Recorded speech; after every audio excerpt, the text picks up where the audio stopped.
Ah, Ako si Emelita Bertuben de Jesus.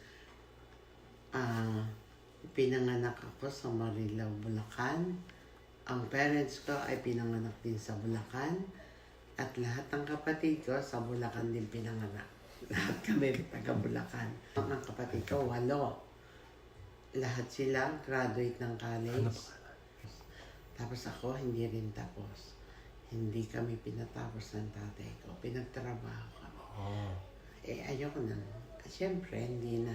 Tapos yung susunod sa akin, lahat graduate ng college sa Marilao, Bulacan. May bahay kami na sarili. Ang tatay police, ang nanay ko teacher. Binuhay niya kami ng ganun lang. Tapos nakatapos silang lahat. Yun. Tapos nasa istorya doon. Tapos, nakilala ko si tatay sa Divisoria dahil nagtrabaho kami ng ate ko. Saan kayo nagtrabaho? 16. Saan kayo nagtrabaho? Sa kay tatay. Oo, dahil kaaway ko yan dati. Kasi pumasok ako na, nag-apply kami dalawang ate ko at saka ako. Tingin ng tingin. 16 years old ako. Matanda siya sa akin ng 5 taon, 21. Tingin ng tingin. Umaga hanggang hapon. Nagalit ako. Sabi ko, bakit ka tingin ng tingin? Sino ka ba? Tapos sabi ng mga tindera, the sales lady, yan ang boss natin. Ay, hindi ko alam. Tingnan mo yung resibo. Mga resibo natin. Ay, oo nga. Siya ba yung Ernesto? Ernesto de Jesus? Sabi naman ng yung mga sales lady. Oo naman. Ganun ba? Ay, sorry Sabi ko, hindi kita kilala sorry.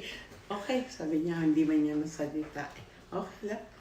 Tapos, sabi niya, sorry Tapos nag-sorry siya. Tapos araw-araw, may dala siyang, merong tinapay, mangmamon, lahat. Tuwan-tuwa naman lola niya, libre merienda sa mga tindera. O hindi siya bumibili.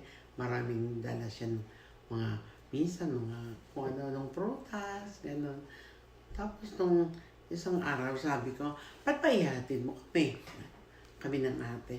Ba't ba ahatid-hatid ka? Marunong naman kami umuwi mag-isa. Dahil ayaw ko sa kanya. Hindi mo nagustuhan? Hindi ko magusto. Kasi walang kibo. Nakaganon lang. Hindi ba ganun lang siya? Hindi kumikibo. Tapos, nang isang araw, nakita ko, andyan na sa Bulacan. Pagdating ko sa bahay, nandun na siya, nauna pa. Sabi ko, bakit ka pumunta rito? Nauna ka pa. Kadadating lang namin. Tapos sabi niya, kasi iniintay kita, gusto ko makilala yung parents mo. Kasi tinuro ko sa kanya kung saan bahay namin.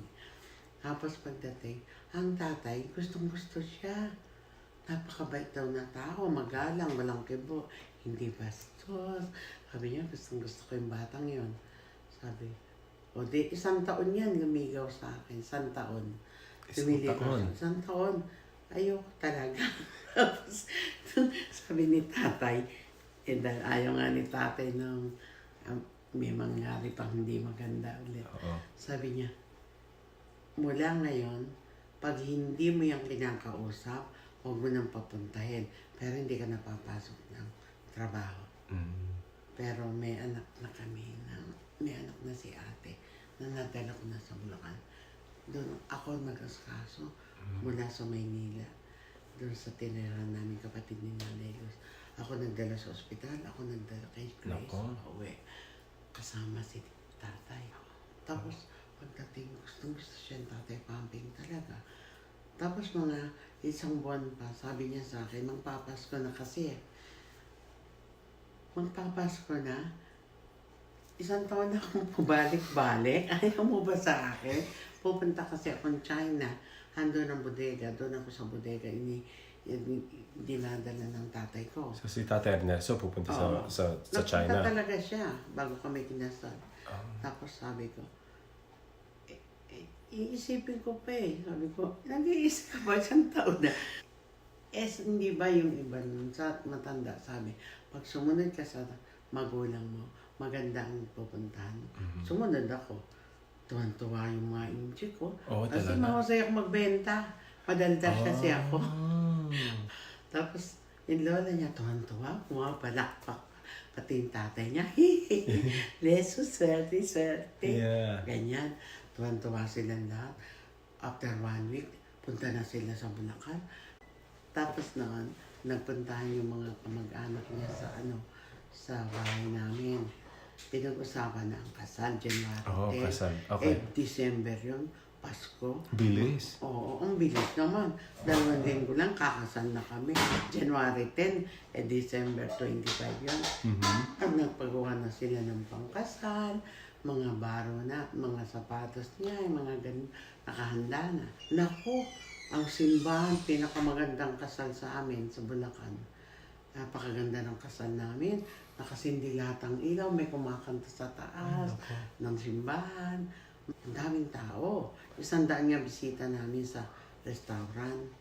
Tapos, tuwan-tuwa sila. Mag-aasawa na si Leso. Leso is tatay. Sa Chinese, Leso. Ernesto siya, Nestor. Dito ako, 17 ako. Pinasal na kami. Kasi after 1 year nga eh. Tapos nung pinasal na kami. Ayan. Eh, siyempre, bagong kasal kami, hindi kami magkasundo ng ugali. Umalis ako, dala ko maleta ko, umuwi ako sa bahay, sa Bulacan. Sabi ng tatay ko, bumalik ka. Walang babaeng umaalis, lalaki aalis sa bahay, hindi ikaw. Pinabalik ako, gabi na, alas 7 ng gabi. At bumalik ako, tawa ng tawa si tatay. Sabi ko sa iyo, hindi ka makakabalik doon. Ayaw mo maniwala. Kasi alam niya, gustong-gusto siya ng mga matatanda. Naku, 2 months lang, may buntis na nga kitita po. Bilis niyo? Sabi ni Bufut, baka hindi mo ko anak. Sabi ko, bilangin mo, November 1 ka. O, 2 months mo. O, tapos after 1 year, si Tita Ellen, lahat naman ng anak ko nagtapos din. 1 year. Tapos ito, 1 taon pagitan ng babae. Yung 3 lalaki, 2 years ang pagitan. Ayun. Tapos nung magkaanak na ako, 19. 19 ka. Tapos 21 si Egay. 3. Mas 23 si Rico. Si Oy. 21. Dalawa-dalawang taon na. 25. Hindi ko alam kung tama yun. Basta dalawa-dalawang. May katulong, hindi ako hirap.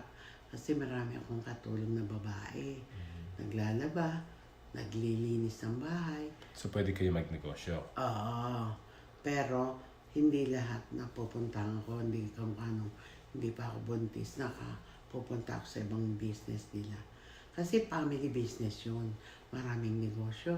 Ang tindahan nila sa Divisoria mo, siguro mga hindi bababa sa 50 na tindahan. Oo. 50 kasi tindahan. And then, marami kaming panindang stock sa China. Ipapadala namin. Sa mo dadali, kundi may bodega kaming malaki sa... nakapunta ka na ba sa China? Oo. Madaming beses ka nakapunta sa China? 1 beses lang, mamamatay na yung tatay niya. Dahil nag-caregiver nga kami, marunong kami mag-alaga. Pinakuha kami ng tatay niya para alagaan siya. Kasi mamamatay na. Then nag-alaga kami 2 sa tatay niya. Tapos, hindi naman mamatay-matay. Umuwi na ako ng Pilipinas. Bumalik naghanap kami ng bakery na malaki. Kasi marami kami suking bakery. Nagtayo siya ng bakery. Sa Vicente del Piero, malapit kila, Vicente del Piero. Sa tapat, sa Bato, yung Kalye Bato, Texon Street. Tapos, kumasenso yung bakery namin. Nagtayo ako ng mga branches sa Maykawayan, sa Marilao, sa Bukawi. Ang daming branches. Naku, naka-4 ako na bakery. Ang laki. Kasi ang suki ko yung mga sulpicio lines, yung mga barko. Lahat. May utap, may mga ngonay, may mga pandesal, may lahat. Marami kami panadero. 24 ang panadero ko. Meron kaming tindahan sa Quiapo.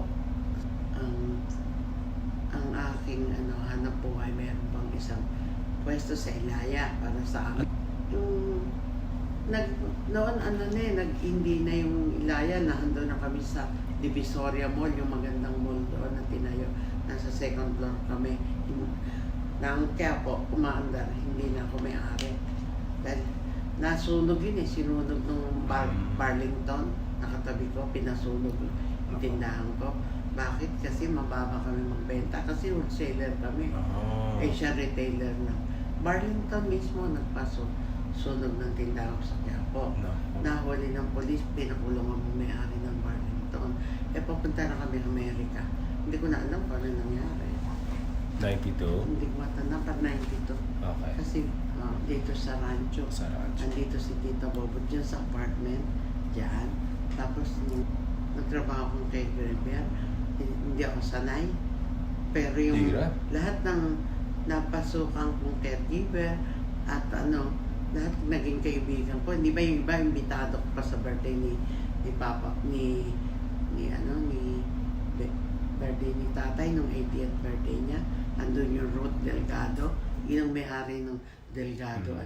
Malinis ang Amerika, number 1. Walang krimen dito na. Ano pong walang mga magnanakaw, yung mga namamatay ng tao. Wala akong nakita sa Pilipinas, pangkaraniwan na yun. Makita mo, binarin, nagnakaw. Yung kotse natin pula, laging binubuksan nyo, kinukuha yung mga radyo, lahat.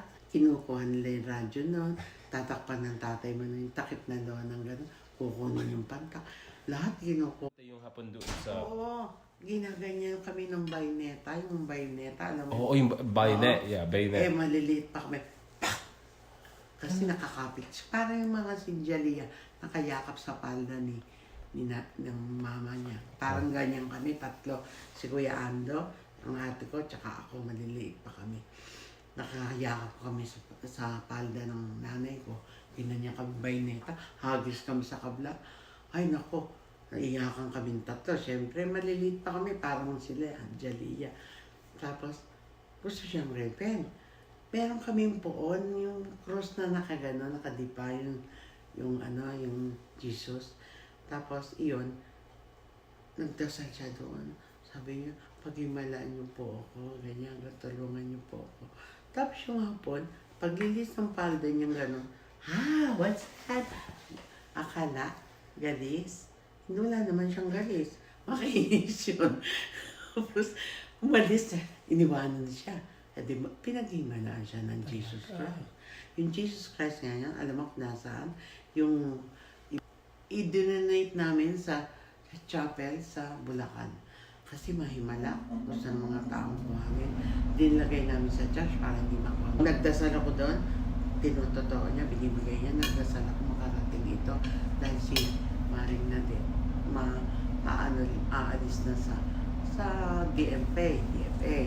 So, kasi magre-retire na, matanda na eh. Sabi ko, pag-imalaan niya naman si Maring na din para madala pa si Oy. Kalahin mo, binigyan pa siya ng isa pang inassign siya sa India kasama yan. Kaya alam niya ang ng India, alam niya yung Australia, sinasama siya ni Maring na din. Ayun. 61 years na kaming kasal. 61, isipin mo, katagal. Ay, nung dinala nga siya sa ospital ng isang araw, iyak ako ng iyak, akala ko mamamatay na, hindi makahinga. Tapos nung gabi, nabanta ko na nakita na yung findings na maraming tubig sa baga. Tapos inaalis na, sinisip-sip na yung tubig. Nakakahinga na siya. Doon ako na nakatulog. Hindi ako nakatulog, hindi ako nakakain talaga sa takot.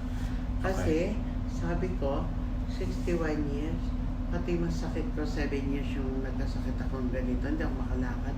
Siya yun nagbabantay sa akin, kahit gabi, kahit araw. Lahat ng kailangan ko, binibigay niya. Pagkain, lahat. Pinapaliguan niya ako, lahat ng kailangan. Walang ibang gagawa noon sa 61 years. Napakabait. Kaya sabi ni ng mama mo, bakit kaiyak ng iyak? Kasi naalala ko, bait-bait niya. Sabi ko, kung mawawala yan, sasama na lang ko. iyak naman ang mama mo. Pag iyak ko, iyak din ang mama mo. It's okay. Sasabihin ko sa kanya, lakasan niya loob niya. Dahil wala naman akong magiging kasama sa buhay na talagang kumukha niya. Ibang-iba yun. Ibang-iba. Swerte ako, lahat ng bagay. Tingnan mo ang gamit ko ngayon sa mga sakit ko. Sobra-sobra. Kita mo yung bagong deliver ng mga lampe, mga diaper, lahat. Sobra-sobra. Tingnan mo ang pension ko. Lahat because he... Lahat. Pati remote, pati doktor, pati ngayon, tatay hospital. Sus, ang mahal nun, yung ginagawa sa kanya. Sus, ang mahal nun. Swerte ako talaga. Kaya advice ko, magtapos lahat ng pag-aaral. Yun. Kasi, pagtapos kang mag-aaral, kasama na rin yung parang, yun ang pamana mo sa kanila. Pag-aaral, makatapos, maganda ang buhay pag nakatapos. Ayun. Ang unang-una, dapat ang grandchildren matutong gumalang sa magulang. Tapos, pagtapusin ng pag-aaral ang mga anak. Tapos, turuan nila ng magandang asal. Yun lang, lahat. Sa mabait ang bata, pinagpapala yun ng Diyos. Oo. Ako hindi ako pinabayaan lahat sa mga anak ko. Nung magtapos lahat ang mga anak ko, tapos pumunta kami ng Amerika, parang safe na kami. Takot ako sa Pilipinas. Walang nahiwan. Lahat. Yun. Parang tingin ko, Ayos ang anak ko, ayos na. Ayos. Kasi pag naging na sila, citizen, ayos na. Kasi nakita ko sarili ko, naging maayos. Ay, ganun din sila, di ba? Pag natapos na yung mga ano nila, ayos na. So, nagpapasalamat ako dahil ang pamilya ko ay naging maswerte ako dahil lahat sila ay marunong gumalang, marunong mga mababait at ay hindi pinabayaan ng magulang nila. Pati na ang mga apo ko sa tuhod ay great-grandchildren ay maswerte rin ako dahil